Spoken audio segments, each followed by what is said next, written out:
Today I bring a special guest, a great friend of mine. We've been on a journey. I've met him on his journey. He's met me on my journey. I got a cigar here, straight Cuban. That's how we do it. First thing I like to say is great to see you out of jail. It's great. It's great to be on road. It's great to be on Great road. to see that you're free. We're in freedom. You know. Well, it's great to be free physically, but the main thing is to be free spiritually. Spiritually. Yeah. And this is, I call him Sensei on Pups. He's gonna tell you who he is, and also Mandem and Joe will know we call him General. Many things. You could call him Triple M, Martin, Malcolm, Marcus, all of them. You can put any type of leaders and stuff. He's got all of them. Very knowledgeable man. Very knowledgeable with a capital V and a capital K. I'll say it straight. An intellectual threat to a system that puts our people in prison and puts our people with convictions and many things that. But he has the intellectual. He is an intellectual threat. I've witnessed it with my own eyes, and I mean, like, yeah. If the governors and the prison form had their way and they were gangsters like the police, he wouldn't be sitting here right now. If they were gangsters like the police, because that's how intellectual of a threat. Well, one of the things that when I got arrested, yeah, there was a police officer who arrested me with 30 of his people with guns, yeah, when I put gun to my head. The first thing he said to me, he said, Silva, you're a great adversary. He said, but our gang is bigger than yours. We got the biggest gang. We got the best guns. So that, in competition with the life I was living at that time, was I couldn't compete. Because they would sit down with 25, 30 man, all with guns, plotting, ready to just out my lights. So, on a level, you know, I can't compete with a gang like that. But I learned from prison, yeah? I went into prison, I couldn't read and write properly, okay? My daughter, Rosie, she was 10 years old when I got arrested at the time, yeah? Big up, Rosie. In 2002. Yeah, she taught me to read and write on the phone whilst I was in the block. I was in solitary confinement for nearly 2 years. I won't say 2 years. I think it was 18 months, 19 months, something like that. However, during that time in the block, on the telephone as a double A cat prisoner, she taught me to read and write. And the first thing I learned, yeah, is that to fight the system, you have to be knowledgeable about the system. You know, and that's fighting it as a prisoner from within the prison system. When they come with some kind of PSO to lock you down, or PSO to keep you oppressed, you have to come with PSO mandate, which is PSI, prison service instruction, and then you instruct them how to deal with you, you know. And unless you know or you're knowledgeable of the law, you know, as a Moors have to know the science and the law behind life itself. The first thing we have to know as individuals and human beings, yeah, and understand that we are sovereign. We don't need to go to the court of human rights to exercise our human rights. Because first and foremost, we're human beings. So living on this planet Earth, yeah, no one, the queen, the king of any country in the universe was born in birth skin the same as you and I. So we have the same rights as born birth in human skin as any human being. So first and foremost, exercising your rights you need to know.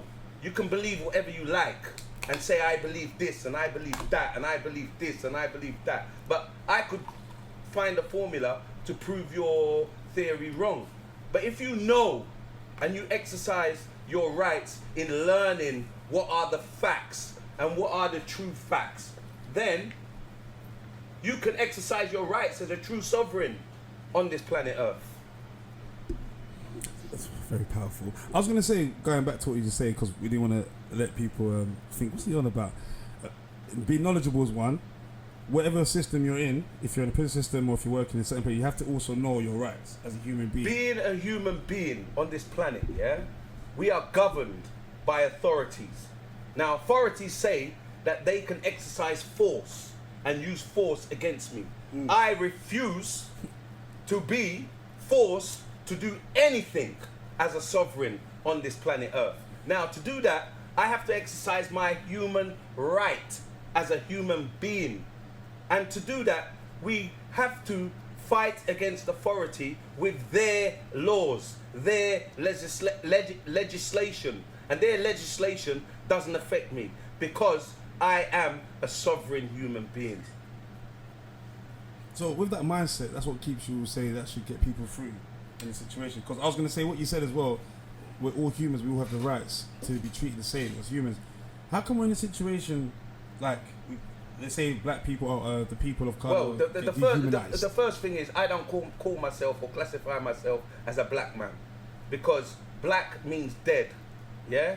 Negro and nigger means corpse, okay? This is definitions which they have used to define us, and now we use to define ourselves. James Brown, rest in peace, say it loud, I'm black and I'm proud. And Angela Davis of the Black Panthers tried to reverse that psychology and use the term black as an empowerment. But you can't take something negative. It's just like neutrons and protons. Neutrons and protons are what we are made of, which is electricity. Okay, let me explain it simply. The neutrons, protons. Neutrons and protons are what we're made of. Neutrons and protons create molecules and cells, which create our skin, our bone, we're made up of neutrons and protons. It's electricity, okay? So the first thing to understand as science, yeah, and in the law of nature, is that we are built of negative and positive. So you can't take something using semantics and word, song and power and use something negative and turn it into positive. And this is where we're making our mistakes, because we have been given these terminologies and these semantics and these words. Remember, English, England comes from the word Angles, which is angle land, yeah? And the place Britain was called Britannica by an African emperor, Severus Septimus. So when we use terminology... Say that name again, because most people might quickly go on and try to research it. Or Severus Septimus. Can you spell it? Septimus Severus. S-E-P-T-I-M-U-S. Septimus Severus. S-E-V-R-U-S. Septimus Severus. He was the Roman emperor who ruled in this country, United Kingdom, Great Britain, yeah, for over 50 years. He came here in 197 AD after the death of the so-called Christ. Yeah, and he ruled here. He built York, the city of York, and died in the city of York. But you hear nothing about his name.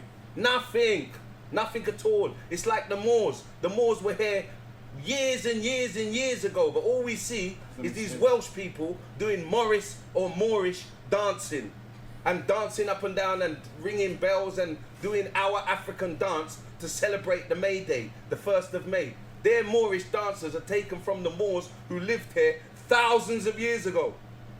However, we don't hear nothing about this. Now, I don't want to go too deep too soon.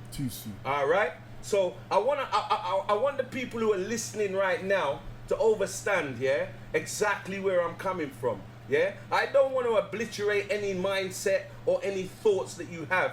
What I want to do is recondition your way of thinking.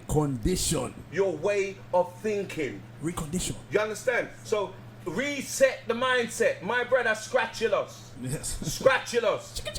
Yeah, in my sing about reset the mindset. Reset the mindset. And it's all done with history, images, and their process of conditioning, which is subliminal.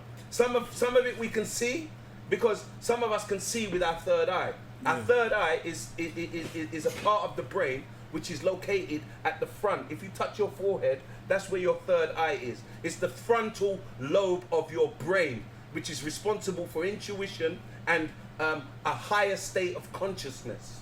Okay? So when you hear people say, oh, the third eye, and they're talking about, some people say, oh, it's the devil's eye. Some people say it's the eye of Horus. Oh, no, it is your brain. Your brain contains a third eye, which sees without actually looking. It is an intuition and a part of your brain of every human being which can be activated.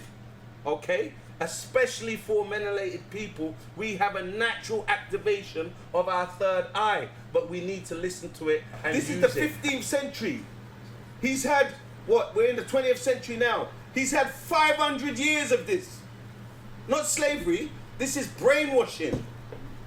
Yeah? He said we can use literature to brainwash the masses. And that's exactly what they've done. They've come, so it's like many angles have been dealt with us. It's like maths, science, geography, language, all these kind of things. They've had people who've been in charge of certain things. Listen, the first multi genius. You know what his name is? Imhotep. Imhotep. Yes. Imhotep. I was not going to say what's his name? Einstein or something. I was not going to say Imhotep. Imhotep. IMHTOP.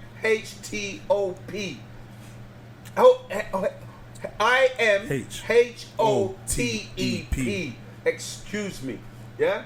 Yeah? Imhotep is the world's first multi-genius. He was doing cataract surgery in 3,500 BC. Y'all listening? Yeah? 3,500 BC. That's over 5,000 years old. 5,500 years ago. Do you understand? He was doing cataract and heart surgery. Okay? He built the first ever pyramid. The first step pyramid in Saqqara, in Sudan, Nubia. You understand? So we have to understand where all these terminology comes from. I have to respect Rasta. I respect Rastafari to the max because there are people who kept it true. And I kept saying it to my African brothers as well. You know, shout out to my boys. But I showed them, listen. Like as an African person, they'd be like, "Oh, Jamaica." I said, listen, the Jamaicans. Even when we came to England, I said, "You got Jamaica, but you got the Rastas." I said, no matter what anyone says, they are like the wisdom, the wise men, the ones that got they're the library. In a way, if you're lost, if you know, because my first to find your way, to find my way, I was swear to God, without a fail, I went to the Rasta man to find my way. Because when I went to my people, to my parents, and I respect, I love them, but they took me to like the European way out. They took me they still kept me outside. Listen, you know I have to give respect due to the Rasta. Hold tight to Too Deep Entertainment. Yes, Hold tight General. Yes, I have to keep it real and give strength and power and liberty to the Rastaman then, because they keep it true. However, the name Africa comes from a Greek word Afrique. It means without code, without honor. Yeah? The name Ethiopia, where you hear the Rastaman them say Ethiopia, no matter how they say it, yeah? It means land of burnt-faced people. The land of the black. No, it means land of burnt faces. That's how the Greeks This is what the Greeks saw when they landed in Africa, was burnt faces. So they called Ethiopia, which is the land of Kush, the Kushites. The Kushites. Yes, and there's enough Rastas who teach that. Yeah? You understand? So you have to understand what is really going on in the world. Semantics and etymology. I'm studying it at the moment, yeah? And just to let you know, as a sidebar, I'm gonna slip it in. I've just finished my BA honours. Right? You don't play, man, you don't play. Yeah, right? So I'm studying etymology right now, which is the study of semantics, the use of words, the meaning of words, and how they affect us. And it's important about that, is it? Yes, it's very important. Because you have to understand the translation. There's translations. Because what we might say is an energy that is a separate. It's not a natural. I put on my Facebook. Facebook is Raw Law, yeah, and I just send out bare knowledge. Raw Law, RAWLAW. And there's a book. There's no face on there. It's just a book. My book, Killing Time, on the front. If you go and look on there, and I will friend you, yeah, you will see that it's bare knowledge on there. And I'm talking about semantics and using word, song, power to describe certain situations, certain things. They use the word to confuse us. If you look in your dictionary, like Malcolm X said a long time ago, this is the 60s. Look up the word black, and you will see disgusting, dirty, blackmail. Do you understand that? A black market. It's just negative. Yeah, it's all negative. You look up white, it's all positive. Pure and clean and has driven snow and what have you. Now, this is what they're using to describe races. It's a promotion, it's racist within itself. And it's a promotion of white supremacy.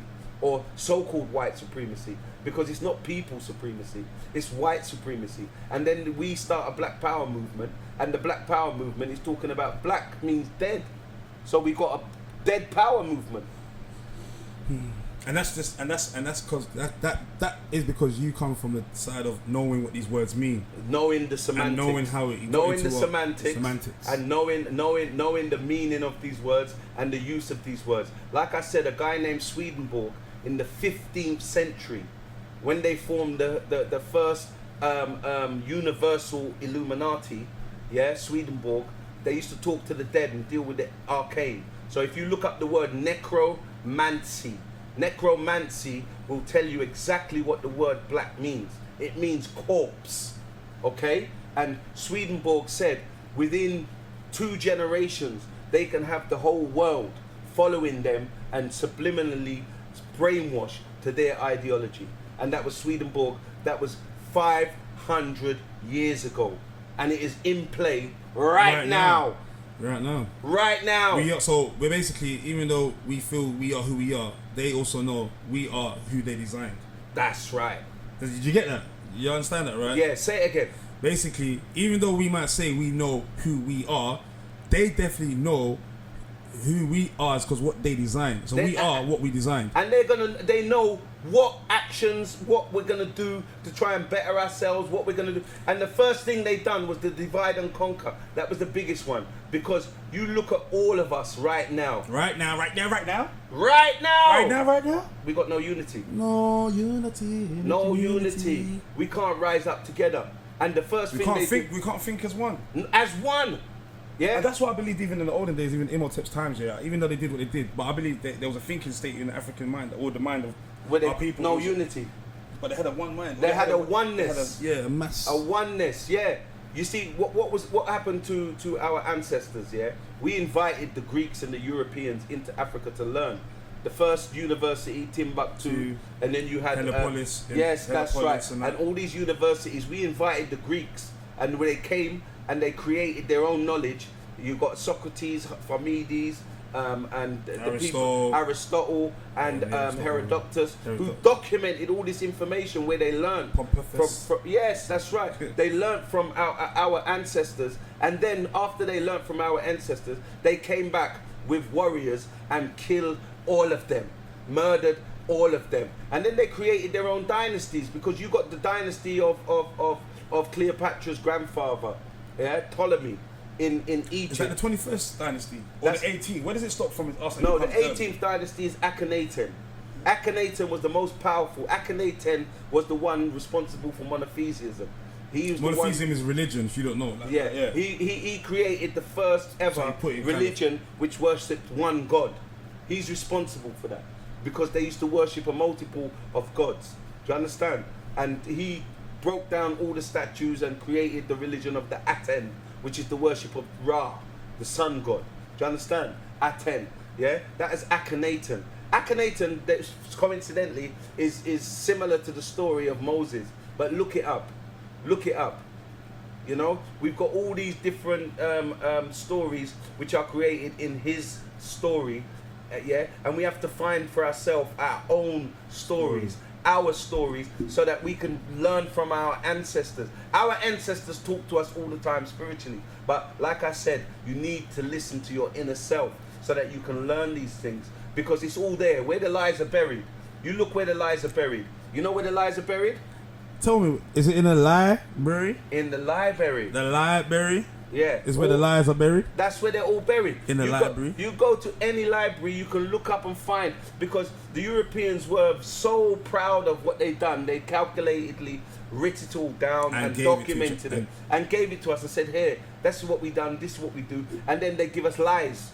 Christopher Columbus and all the rest of these people, what they done and what they didn't do. They didn't tell us about the Olmec people who was in America for 1,000 years before Christopher Columbus.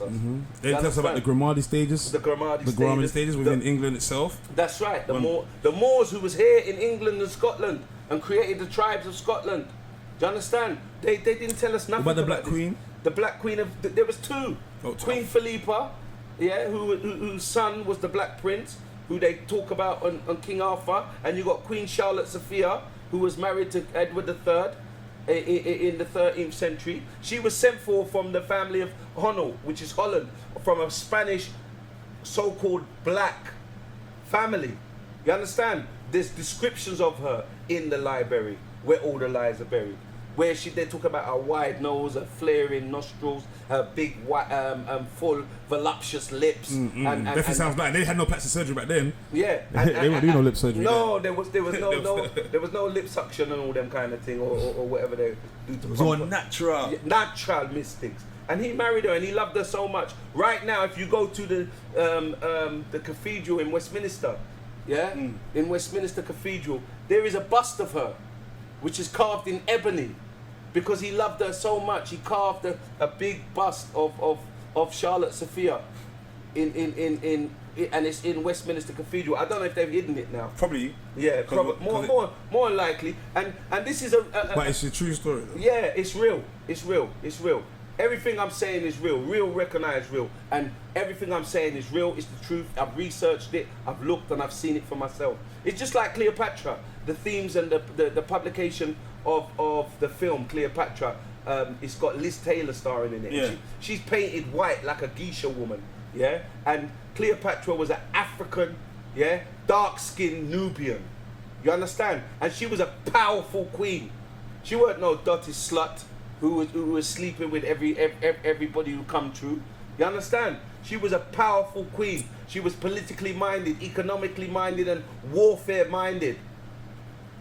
So when we get these lies and we listen to these lies, which is on television, yeah, for us to see, we believe that these things are real. It's just like some people who go home and they watch EastEnders, Coronation Street, and Hollyoaks and all these things. They think that this is people living real. Shout out to everybody that's locked in. Yeah, I had a few people that I met in my life here. Let me break it down to you. So in my journey in prison, yeah, this is how I saw it. So I was on my kind of last strike in that kind of drug dealing world, the first strike, so you get more than you know, whatever. Even if it's a small case and it's a small situation called injusticeness, but because, as they say, anyway, pause it. So I'll be saying this. During my long journey, I knew at the time, cool, I'm at what, 25 or something, 26, I say, shit, coming after 30, so boom, basically, I got 2 kids in that, and I knew that by the time I come out, I just gotta give it up, man. Even though my financial thing was a balance, my situation on the roads was cool, and that it just felt as me as a father and as a man that enough is enough.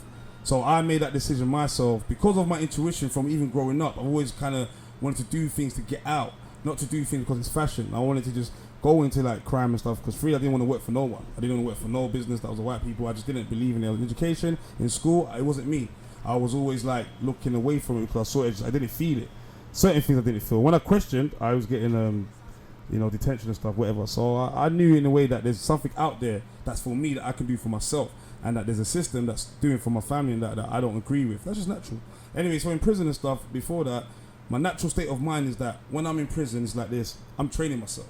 I'm training myself to be stronger physically, as tough. I want a better body, better mentality. I'm reading more. So basically, everything I was doing on the road, when you're trapping and that, you ain't got no time to read and stuff. You're constantly 24/7. You're building a corporate business to you that's so is legit. I don't give a fuck what they say. I'm building my economy, my wealth. You know what I'm trying to say? Even if anything man's doing, so I'll put my energy into that, meaning that, missing time with the kids, missing time with family, just missing time with everything. But this shit stim has been designed for us to be like that. Do you understand? Mm-hmm.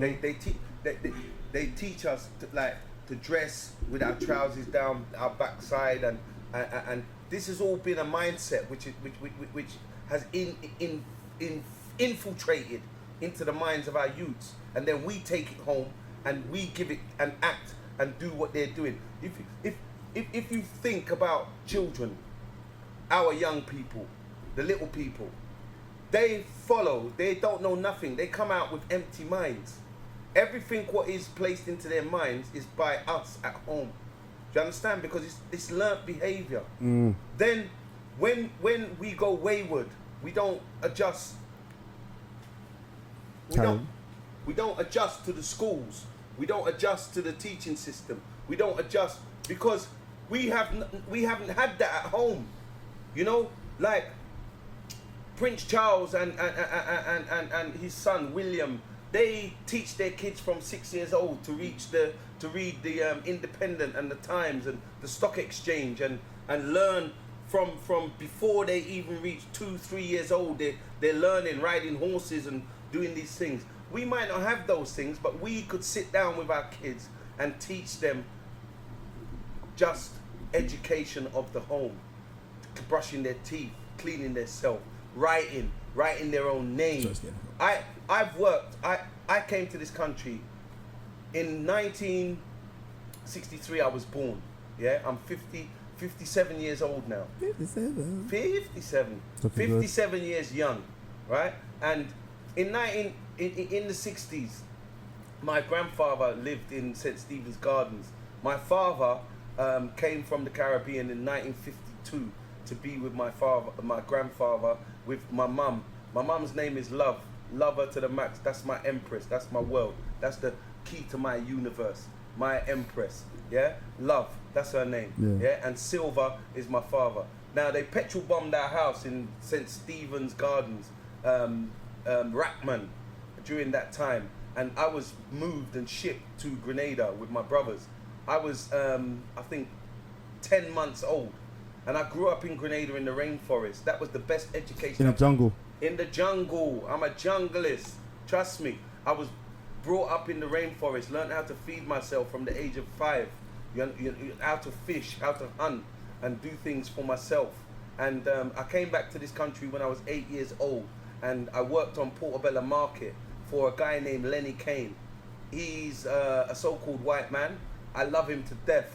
That was my mentor. He said to me, the first thing he said to me, he said, listen, you want to work on this market? Them times there we was pulling the stalls out with horse and cart. I used to creep out my bedroom window at 5 o'clock in the morning, go onto the market, go and get the horse, feed the horse, water it, and bring in Portobello. On Portobello Where Market. we do carnival. I'm the first black barrow boy on Portobello Market. Okay? The first so-called black barrow boy on Portobello Market. And I used to pull out stalls. But I never learned to read and write. I never went to school. I used to just work and earn money, bring home a bag of potatoes, a bag of carrots, a bag of onions, because there was a lot of my brothers in the home. I'm the youngest of 7 brothers. So at that time, 8 years old, then I used to go and work with the white gangsters down in the so-called white gangster. I keep saying so-called because I don't like using the term white and black. However, the white gangsters down in the basement in Blenheim Crescent, yeah, they had a betting shop down there. I used to go down there at midnight and go and get their sandwiches, go and get their cigarettes, 5 Park Drive and their drinks and stuff like that, and earn money. So I had money in my pocket as a youth in Ladbroke Grove, and my family was poor when I came back from Grenada to England when I was 8 years old. Yeah? So that type of living was life for me, the hustle. It's in my blood. Yeah? I'm a born hustler. You understand? So that's all I knew. I didn't know nothing else. I was taught by them gangsters, them white gangsters that are on Portobello Market, how to teeth antiques, how to test gold, how to know what diamonds is real, Cartier, DuPont, and all these kind of makes and teeth. Because we're living in Notting Hill. The Notting Hill area. Where you go carnival right now. Right, carnival. Notting Hill Carnival. Ladbroke Grove. Lay low, Ladbroke Grove. That's where I come up. Yeah? We're seeing all these rich people living right side of us. And we're poor. We got nothing. And these people are walking about with crocodile skin shoes. Do you understand? Shoes. Crocodile skin belt. Diamond tie pins. And Cartier watches. DuPont lighters. And all these things. We're seeing all these things. So, for me, I want that. I'm seeing it, so I want it. So how do I get it? I can't go to work and earn that. I'm earning £0.50 a day. You understand? £0.50? £0.50, 25 pence a day. You understand? Pulling out the stalls. I used to get a tanner, which is 6pence, 2.5p. 25p a day. Yes. Yeah, for each stall what I pulled out and set up. My generation got it easy. The first thing, back to Lenny Kane. Big Lenny Kane, I love him to death. He said to me, listen, people are going to call you nigger. They're going to call you black bastard on the market. I need to teach you how to fight. every morning he used to bring me to his lockup and we used to punch the punch bag, and he taught me how to box, yeah? And I used to go down to Nottingdale Boxing Club and box and learn to box and fight. So anybody disrespect the program, they're getting it full 100. So that's naturally, embedded. Natural in you. And this thing about carrying knives as well. The Teddy Boys used to have cutthroat razors and bicycle chains. They used to run us down the road. And it weren't white boys, the Teddy Boys and the Rockabillys. They used to run us down the road and run us around our own area. At that time. What was the police like then when that was happening to you? The police used to run us too, throw us in the van and beat us. If you get catch by police on road, you'll slip in. You have to make sure police don't catch you doing nothing. So we had to hide from the police, hide from the Rockabillys, hide from the Teddy Boys, and use like the most wanted. Most wanted. Just being what? Just being the color of my skin, right? So, anywho, as it so happens, when we started stabbing them back and juking them, which is negative, which I don't want people to think that I'm glorifying stabbing. They're just expressing the story. I'm just expressing. Like you watch on Netflix and don't chat shit. Yeah. Don't come in here and comment shit. Nah, the true history. Yeah, we talk real, man. So when we started stabbing them back, they stopped playing with us. You understand? And stopped this in the program, and then they switched on the Packy man them, and then they had the skinheads, and then they started going Packy bashing and that, and left us alone. However, during all that time, the point I'm trying to make is I had no education.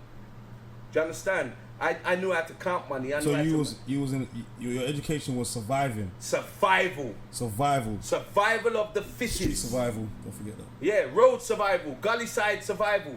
The other day somebody emailed me on my Facebook. He said, I call him King Joffrey Joffer. He said, I am the Prince of Imbagwo, and I am a shaman and a witch doctor. And I said to him, I'm the Don of Dons of Lalo Labrador Grove. Yeah, I come up on the gully side. Do you understand? But I'm fed up with that. Yeah. I don't want to be Silver from Grove, bad man, notorious. Yeah. You understand? I want to be the educator, the teacher, the wisdom provider. Do you understand? So it's not as simple as that.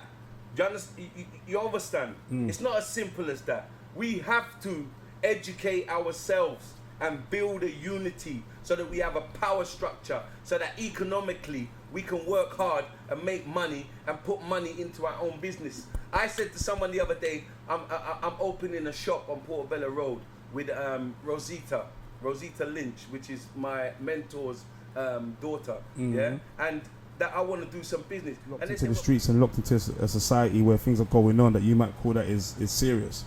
At the same time, use that time to speak to people that's got knowledge and wisdom, that's lived it before. I never look at any older person beyond me, because if they don't have money enough, I don't look at that. I look at what's in the brain. I look at what is it you could teach me. What is it that I look at is it, tell me your story. Let me see where you went wrong. Let me see where you went right. Let me see where I'm going wrong, and let me see where I can go right. That's just simple. It's bloody fucking simple. So what you have here is a different type of generation. He's from I don't want to say he's in the 60s or 70s. I'm 60s. Yeah, 60s. So I'm like 80s, 90s babies. You know what I'm saying? 63. I'm 87. So I'm coming from a generation where I've looked that way before, and I've seen certain things, and I'm looking beyond. You get me? You touched on that point. Yeah. Let me finish. So this is what we used to do. Innit? Remember back in the day? Yeah. And shout out everyone knows it. One thing about Pops is Pops likes to just give it. So sometimes, with me, I was the only one that was able to just be like, yo, Pops, let me just say, don't worry. Because he knows I was that guy. But I'm saying, look, going back to my point is this. I used my time and in jail to educate myself and to strengthen my spirit, strengthen my mind. I want to change completely for the better of myself and for the better of my kids. And for the better of people that I've led or who has followed me in a certain direction because of what I've created. You know, when you've made something, you've made a system in your own world. You've put people together and you've just carried on. And some people follow one in life and they stay in that system, but they get stuck in that whirlwind because they think that's the life. I just keep going. And I wanted to keep going so I can open more gates and more doors to see, and for everyone else to see, like, yo, we need to get out of here. So it's about connecting the dots, re-educating yourself, resetting the mind, understanding that everything he's going to say in names and in what you might not agree with, just research it. Research won't hurt. So My we're brother going to get to the point. my brother Pesky. Shout out to Pesky as well. We'll get to the Shout point. out to Pesky. Pesky just Tell him said again. to me, listen, everything what you're saying to people is relevant. However, people need to research that themselves. He said that, something I said to him before, he's looked Leopold, it up. King Leopold. He's got King Leopold. And then you're going to mention He others. never knew that this person was such a dirty, stinking nastiness. Yeah? And he killed so many of our people. You understand? And these are the people they want to put statues up in London for. You understand? However, the point what Pesky made was everything what you hear me saying, there is a reference for it. Look it up. The name Imhotep. Look it up. Do you understand? When I was talking about things what happened, the Greeks and semantics, look it up. The name black, And the name white, the look Sweden, it the up. Swedish guy. Swedenborg, the Illuminati, yeah? Look it up. The word necromancy, look it up, yeah? For yourselves. Don't just take my word for it. Look it up for yourself. And the passport. And the passport. And the birth certificate. And the birth certificate. And you look it up. Even your driving license. You understand? Yeah? Look it up. Yeah? So that you know. Belief is not knowing. Yeah? To know, you have to research and find your own theories. And then you will know. Yeah? When you know, nobody can't tell you nothing because you know. I'll ask you a question.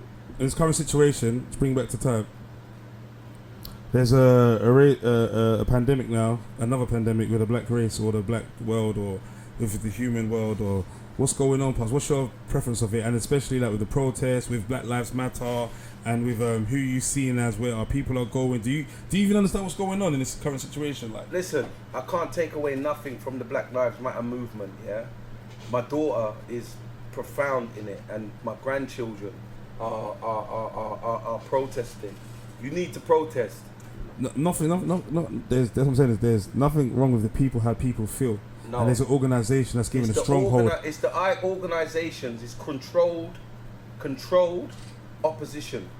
Do you understand? Yeah. So this is what we want to kind of correct people's the understanding of it. The ideology of the controlled opposition and who is controlling it, who you feel. and who you feel. Personally, it is good to protest.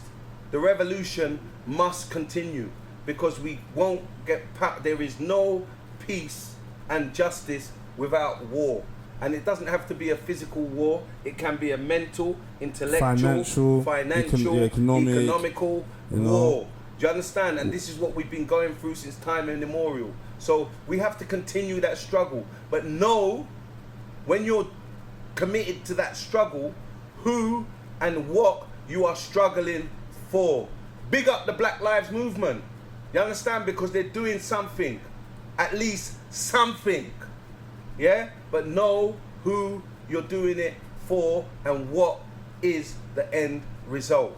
Because the controlled opposition organised us to run about and riot and do what we're doing. This and is then, what I'm saying. And then 5 years later, they lock us all up. And then you got all the youths who was running around in jail, sitting down wondering what the hell happened there. You understand? But not even just that. Isn't it like, this is what I said. Tell me if I'm right or wrong. It's a repetitive thing. I got it sussed down to the situation that, alright, cool. It's going to be, like you said, the Black Lives Matter, or these high organisations that's got the most of the mass of our people moving. It's good to protest, it's good to express your feelings. Know who you're doing it for and what their intentions is, which is their end goal. Because at the end of the day, we're supporting us, but us is them. Because it's directed, you know what I'm trying to say? I've been on the fields watching it. I went in the fields twice to watch it. I only went, I didn't, in the beginning, look, I'm already a protester. I'm like behind the scenes thinking, watching, analysing, seeing what's going on. Boom. But when I went on the field to see it on the battlefield and the day before, it was like raw. You could feel it was like, yeah, this is like a setup, man. This is all. It's a setup. It's a setup. Like it's chess. You know when I sit there in jail watching play chess all the time, and I have to come in. But I always use chess as in the system, social science, economy, geography, everything. How they move it, the masses and that. Yeah. So my point was making, if I'm not losing myself, because obviously this Havana Club got a nigga drinking. Yo, would Uncle tell him especially this day and age we should attack him financially? Okay, shout out to Bones in Holland. Due to the weather, we're gonna get onto that question after. Bones in Holland, big up your chest. But my point is, yeah, we're getting played in a way, and it's like, that's what I'm saying. If their end result is we don't know, they're making money, but they're saying it's for the black community. But we don't understand the structure. Yeah, so it's given to them. I don't like it. It's similar to all agendas. One thing... Did it happen before? One thing, we are all still divided. We are all still divided as a people. Do you understand? We still have no economical clout. Yeah? There's no ghettonomics. Do you understand? We need to build a structure whereby it's just like recently I started a course. I created a course. It's called the One Course, Our Needed Education, which is the first knife and gun crime violence reduction program which is accredited in the United Kingdom. I'm going to be running that from July. Yeah? It was my wife who created it alongside me. And yes, and we're going to run this course soon. Yeah. However, it teaches and gives opportunities. We need to give realistic opportunities to the youth. There's nothing for them. You got them running around the streets, but then you're saying they shouldn't be on the streets, and you got them running around doing what they're doing, but there's no alternative. What is the alternative?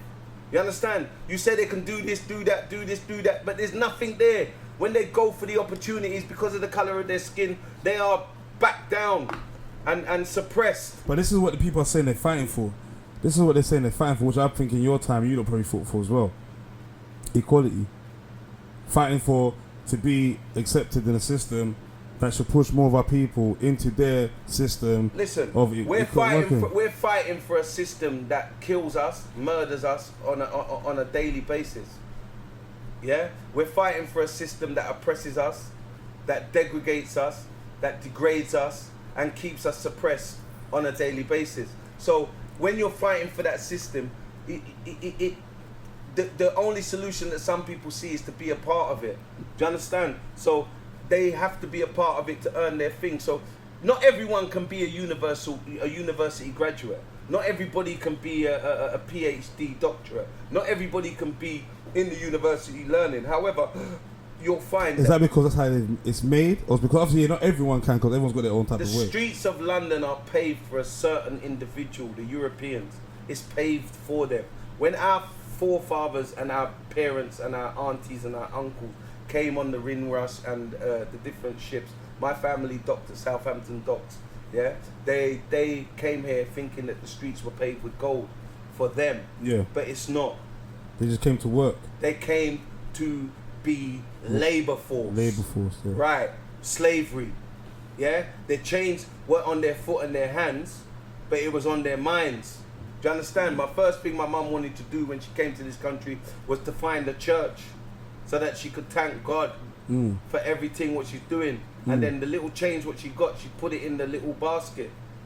Do you understand? So this has been going on for hundreds of years.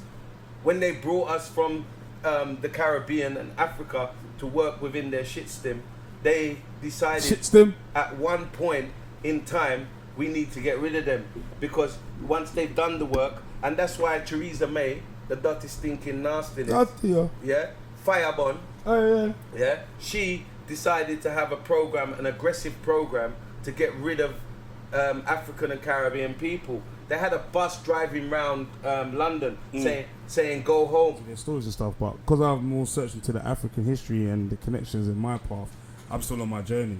You know what I mean? Because sometimes, like you're saying, you've gone on your journey. You've been studying for how long? You've been awakened? Would you say in yourself, where you feel like you grabbed yourself? I was awakened from a young age as a young man, but I didn't follow myself. Yeah, the Most High has been talking to me, and spiritually, the universe has been speaking to me for a long time, but I never listened. Okay, when I was sentenced to 24 years in prison by a judge, I was in court number 1 at the old. Why was you sentenced for 24 years? For armed robbery, for robbery of security vans. I was in court number 1, and the Dome Robbers was in court number 2. The Dome Robbers got 15 years, and my crew got 24, 26, and 25 years. You understand? However, during that time, I couldn't read and write properly. Yeah. And the first thing I did when I got back to the jail, when I was coming to reception, they said to me, "You're double A cat now, that dangerous prisoner," and they put me straight into solitary confinement. The judge just kicked me in my teeth, yeah. the judge just kicked me in my teeth with 24 years, yeah, and they put me straight in the block. Yeah, right. So you straight in that dark. You straight in the dark, bro.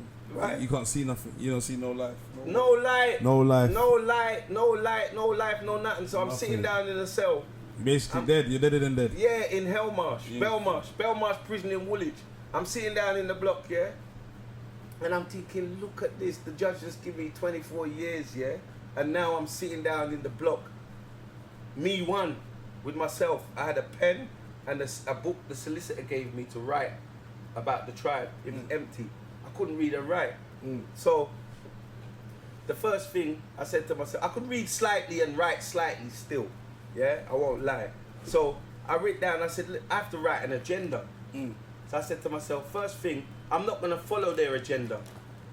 I don't know if you remember when we was in jail, I used to get up at 5 o'clock every morning. I used to get up at 5 o'clock every morning and exercise. Press ups, sit ups, burpees. I was more like 6, 5:30, 5, yeah, 6, 6. Right? So I used to like to get up before the sun comes up and say my prayers. Yeah. Because I'm a practicing Muslim, so I used to pray Fajr every morning. So I used to get up, say my prayers and do my exercise.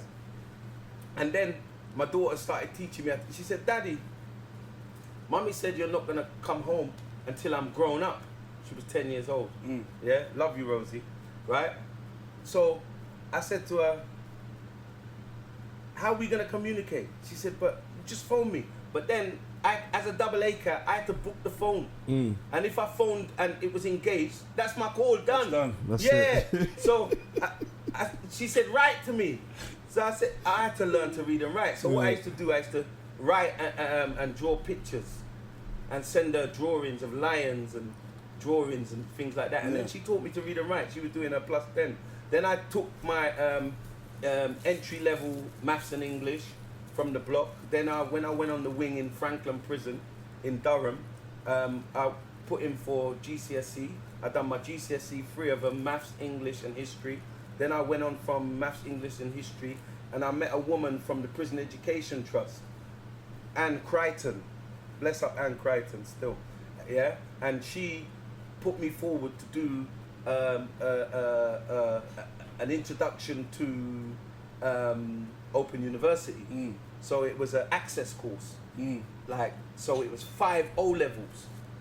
So you just increasing your education right the way through. And your daughter gave you that big boost. That's why, that's why I wrote the book Killing Time. Again, let's go on to that as well. As you get into the story of how it awakened you. Yeah. And as you're going through your journey. Right? So I also don't want you to forget to mention, as you're going through the journey, the situation where you felt with the system in prison and you understanding where your plot came into fighting. Right, well this was the fight. In Franklin Prison, this is where it started, yeah? I met a brother of mine, yeah? He called Knowledge, and the next brother called Wisdom. We used to sit down and talk about knowledge. You know, like how me and you used to sit down and talk about knowledge? Yeah. And we decided, well, what we're going to do within the system. So I'm doing my GCSEs in Franklin, and I said to them, there's no African or Caribbean Afrocentric material in the library. In the prison, isn't it? Yeah, in the prison. So I said, well, what do you want? I said, well, there's no books. They said, well, I said, well, if I get someone to send us some books, can we put them in the library? They said, well, what do you think that? I said, well, listen, I think it's institutional racism that you haven't got none there. It's a cultural problem. So when I approached them like that, the next day I went to the education block, and they said, can you come to the head of education's office? They sat me down in the office, and 2 screws come. One was the race equality, and another one. They said, what are you talking about and telling everybody on the wing and inciting people about there's no African and Caribbean education within the prison system? I said, well, haven't I got a human right to learn about my own culture? Ain't I got a right? Ain't I got a goddamn right? And they said, yeah, you have, but like there's no, in Durham, because we're near Scotland, in Durham, there's no body who could come and teach that here. Yeah. So they say, oh, if you think you're clever enough, write a course. So I did. Like you do. Yeah. I wrote a course. It wasn't a Black History course. It was called a Cultural Diversity course. Yeah, because I didn't want to extricate anyone You know, because you had the travellers in there who were saying, "What about us? We're white." And it always starts with that. If we don't say nothing, they have their little thing. Yeah. As soon as you, like you're gonna care about. As soon as a black person comes with creativity to something to say, I want to educate my people or I want to do something proud of us, it becomes everyone says, "What about us? What about us?" You carry on. Yeah. So all the time. So that was the first awakening. Yeah. When I decided to rise. No matter what they're gonna do to me, if they want to kill me, they could kill me. Yeah. If they want to murder me, they murder me. But I don't business. I'm fighting for my brothers. Trust. Because a lot of them couldn't read and write. And I'd learned to read and write now. Me and my daughter was doing our O-level, our GCSEs, talking about Shakespeare and Romeo and Juliet. And we're talking on the phone and I'm getting educated. So the first thing I did, I give away my TV. I said, I don't want it. I want back my pound. Yeah. Yeah? No, tell them again. Tell them again so they can hear. You better be listening. Shout out to the man. Yeah. I gave away my TV. I said, I don't want this TV no more. Because I couldn't study with it. And I wanted to watch the television. Distraction. Yeah? And we had to pay £1 a week for the TV. For some bullshit. So I brought it back up to the office upstairs and put it on the table. They said everybody on the wing started kicking the door. They said, he's gone mad. Yeah. He's gone nuts. I did that in Game Over 6 Yeah, months. yeah, he give away his, he's give away his TV. So I'm in the cell with no TV now. But I'm studying hard. Yeah? And not only that, I'm studying hard and I'm learning. Doors there. Hello. Learning about my case, yeah? I'm reading about my case because my solicitor said I got no chance to appeal. Yeah. But the guys in the other court, the dome robbers, yeah, so-called white guys, they got 15 years. I got 24. Come on. How the hell? And they what? It's the same charge. Same charge. Conspiracy to rob. You understand? Same thing. Same charge. Yeah, but they went for the biggest money diamond in the world. If they'd have got away with that, they would have had been the biggest robbery in the history of the world. You understand? Yeah. The Millennium Diamond, you know. Yeah? I was alright, I robbed security vans, but like it weren't to that extent. Yeah, that's a big thing. Yeah, but they got 15. Yeah, they got 15 years. And they give me 24. So I said, nah, I need to look into this appeal. My solicitor reparations for Pops. Get his money back, wasting his time. Yeah, interrupted. and they said to me, you Mr. De Silva, you was a leader of a gang of armed robbers who committed these atrocious crimes and gun use and gun this and gun that, and give me 24 years. So I said to myself, once I learned to read and write, I bought an Archibald. It cost me £200. That's the Bible of law. Yeah, right? And I read it back to front, and I learned the law, and I appealed my sentence, and I got 7 years knocked off.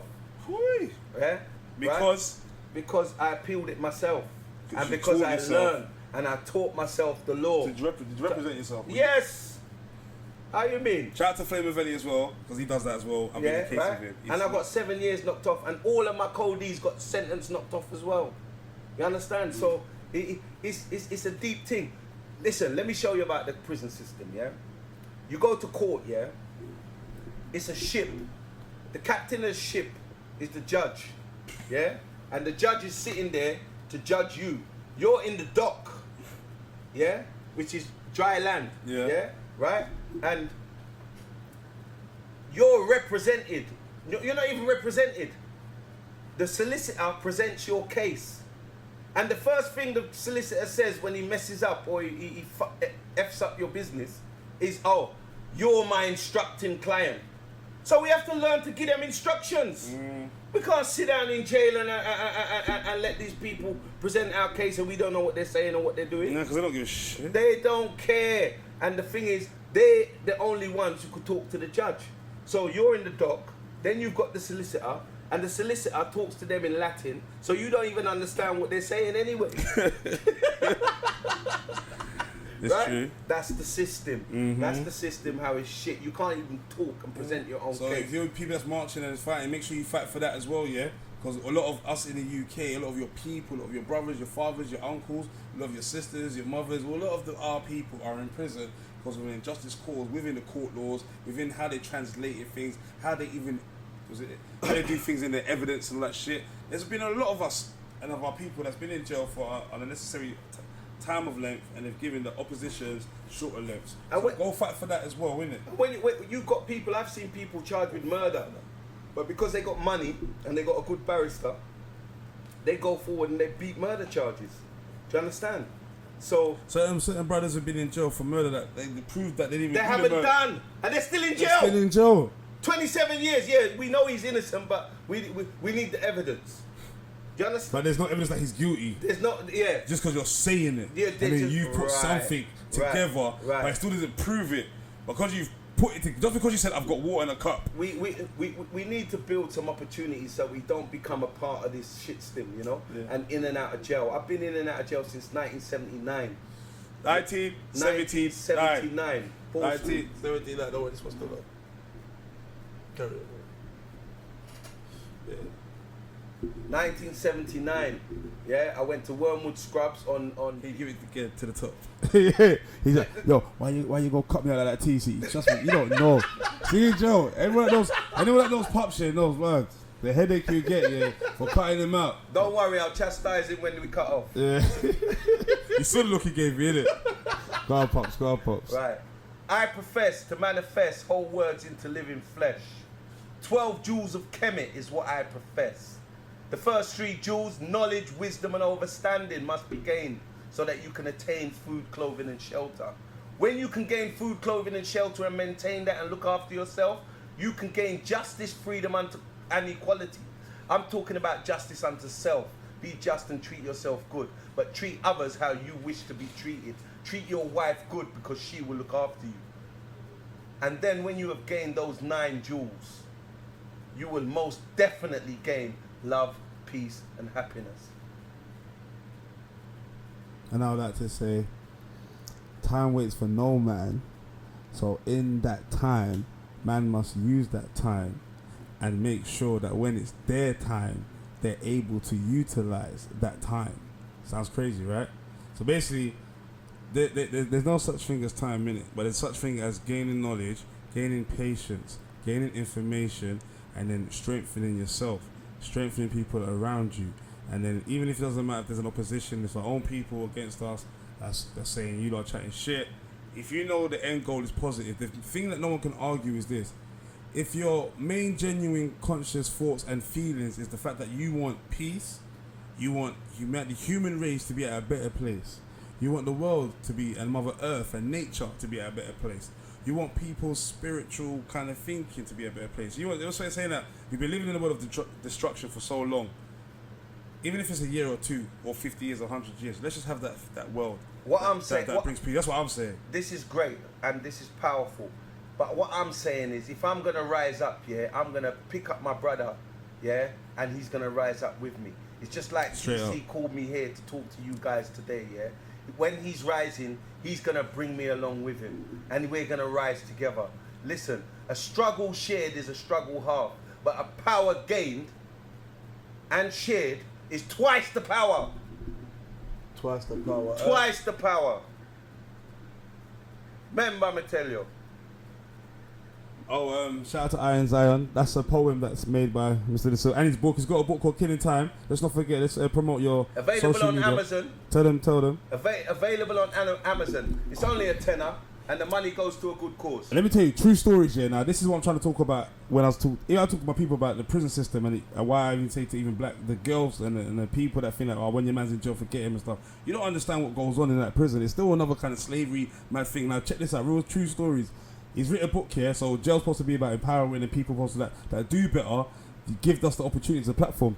So in prison, they'll bring in the platform for like the monks or the Christians, or they'll give the Buddhisms, or even like the gay guys that might be 2 or 3 that's in a jail. Some reason they get like a whole concert, and the whole hall is filled up with like 4 of them. Now when it comes to like a black person saying that, can I I've got a book and there's a demand for it in the outside world, so can I bring people inside so we can perform? Because in other jails, in other prisons, some prisons are doing that, where they're giving brothers the opportunity to get their creativity out there. So he's creative. We're in a jail system, bare man. Imagine how many, 800,000, whatever. So you probably got about 4, 5, 6 brothers. He's one of them. No matter what, he's one of the creativities, one of the leaders, that the threats of the intellectual knowledge, the ones that's trying to create programs that you're giving it to the governor. This solves all the problem of you looking at the whole prison. Take the program, let us get this program. They say no. So this is what I'm talking about. I'm talking about, sitting next to me is that when we're in jail, Forget all that. You got the phones or FaceTime in here, snap, fighting, shanks. No, there's another side where there's a system where the officers, the governors, they're transferring your brothers to different jails. A white brother. This is how it goes. A white brother could be he can punch an officer, but he still stays on the wing. 2 black guys have a fight. At the end of that night, they've brought about 10 officers with riot shields to take those 2 brothers and ship them across. That's one example. Another example could be if it's not the travelers, the travelers get problems as well. If it's like their program or something, everything's calm. If it's Black History Month, they've got the whole feds there like it's a rave. Every officer is there and you're not allowed to go. They're telling you, no, there's no Black History Month today. You know what I'm trying to say? It's fucked. But my point is this, he had a book. He's got a book. He's asking, can I put this book on the platform? Can we promote our book? They're saying no. You know what I'm trying to say? It's fucked up like that within the prison system. They even said, yeah, that I'm not allowed to write the book to gain money from the book, and I'm not allowed to write the book in prison. Because they were supposed to promote it, to put it out there. The prison system is fucked. It ended up with my wife doing promotion. I self-publish. That's how my wife published the book, yeah?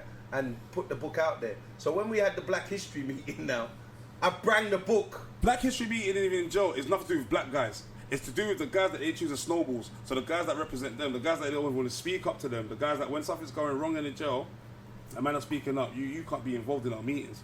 How does that work? How does Black History have no respect? Have an Asian brother, 2 white guys, a black guy that's not black because his culture and his whole representation is like he doesn't know what the fuck's going on.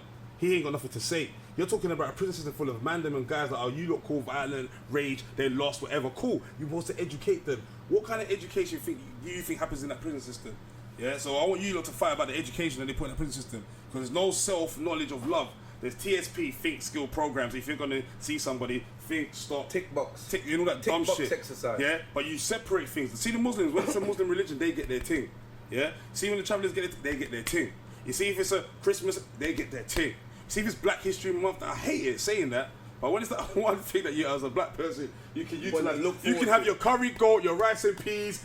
We don't even get the black chefs in there. Some jails are not even allowed to have the culture people cooking the food for our people. Every day they eat mashed potatoes. We've done it ourselves. 365. We've done it ourselves. I'm trying to say, so fight for that as well, bro. You want to keep fighting for injustice, that fight for our brothers and sisters in jail. Yo, blood, fight for all fight that, innit? for them. Yeah, don't just let our brothers sit in jail. Don't let them sink and think they ain't got no one. Don't let the media trick you thinking that they're just snapping, they're just wasting their time, and it's, oh, the police are just, there's too much of them, we need to pepper spray, we need armies. They need help. They need brothers in there that can get in there and educate them. You know what I'm trying to say? That's not happening in the prison system. In the prison system, what's happening is that they will bring in, I'll give you some, I'll keep saying it, the Mount is fucked. The Mount is in between Luton, London's right there. What's that governor's name? What's her name? Katie Price. Governor of the Mount. That she's woman, a devil. when she came in there, devil. No, let me break it down. Intellectually, this is how it runs. Freedom is freedom. We can cook food, we get our gym, we get our thing. Now this is how it goes. Enhanced, standard, and basic and stuff. Black guys are easy to get basic, which means you have nothing because basic all you the time. can say something. You don't even know what you've done, but for some reason you're not allowed to come out your cell. You brace here, why can't come outside? Oh yeah, because this officer told me. This officer don't even fucking here for the whole week. So the whole week there's a black brother that's locked in jail. You've got a white guy who's on spice, kicking off, robbing, doing madness. He's out of his cell every fucking day because he's demanding by force. Do you see the difference in there? Another problem is this. Like I said, even like the education programs of getting musicians that can empower people to get in, it's a problem.